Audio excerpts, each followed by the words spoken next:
had always prided myself on being a patient, understanding husband. My wife, Sarah, was the love of my life. We had met in college, and it felt like fate.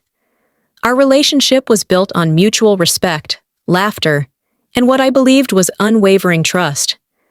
We talked about our future, children, houses, dreams. Everything seemed so certain, so real. I thought we were happy. I thought I was enough. For the past year or so, something had felt off, but I convinced myself it was just life getting in the way. We were both busy, work, responsibilities, the mundane things that slowly chip away at the spark in a relationship. I didn't want to admit it, but I noticed a change in her. She was more distant, more distracted. She began spending more time out of the house, saying she was working late or going out with friends. But those late nights were becoming more frequent, and the stories she told about her time away didn't add up. I would come home to an empty house, and she'd return hours later, acting as if nothing was wrong. At first, I told myself I was just paranoid. After all, we had been together for years, and I trusted her. But one evening, things changed.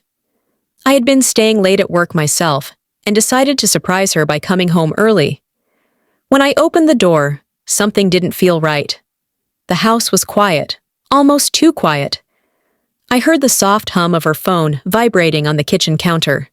She wasn't there, and curiosity got the best of me. I grabbed her phone, unlocked it with the password I knew, and there it was.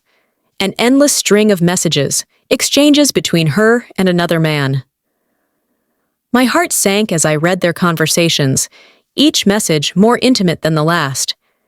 She was laughing with him, sharing things she never shared with me, promising him the same things we had talked about years ago. There was a depth to their connection, one that I had never seen in our marriage. She had been seeing him for over 4.5 years. I could barely breathe. The world felt like it was closing in on me.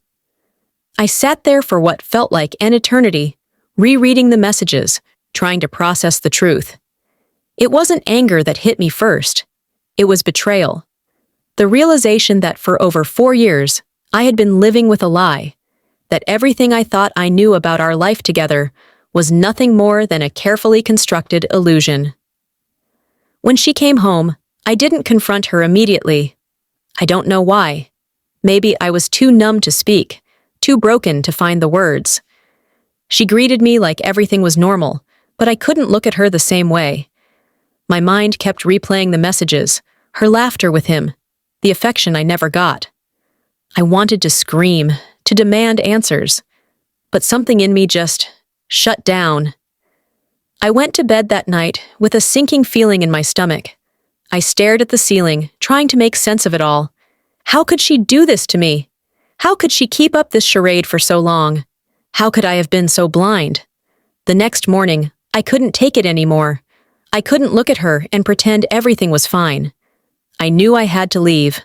I couldn't stay in a place that had become a lie. I didn't confront her, didn't scream or cry, even though everything inside me was torn apart.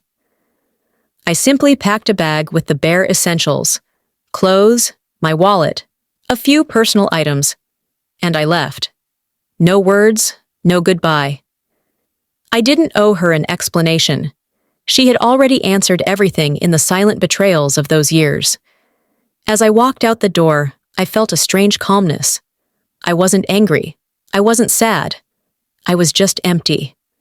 I had been living in a false reality for so long, and now it was all over. The drive was quiet. My mind was racing, but there was no clarity. It was like I had been living in someone else's life, someone else's dream, and now I was awake, struggling to grasp what was real. I didn't know where I was going, didn't care. I just needed to get away. I didn't think about what she would do, didn't consider how she would feel. I couldn't. It wasn't about her anymore. It was about me, reclaiming whatever was left of my self-worth, my dignity. I wasn't going to beg for the truth. I wasn't going to stay in a relationship where I was nothing more than an afterthought. As the hours passed, the weight on my chest didn't lift. It grew heavier. I had been so sure, so trusting, and now I felt like a fool. I didn't have a plan, didn't have a destination in mind. I just knew I had to leave. So, I did.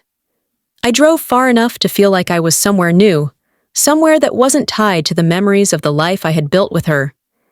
It wasn't until days later, after I had settled into a new place, that I allowed myself to process what had happened. I didn't need her apology. I didn't need any of it. The truth was clear, and the only thing I needed now was distance, from her, from the life we had, from the lies that had been woven into every moment we shared. I left without a word, because sometimes silence is the only answer that matters.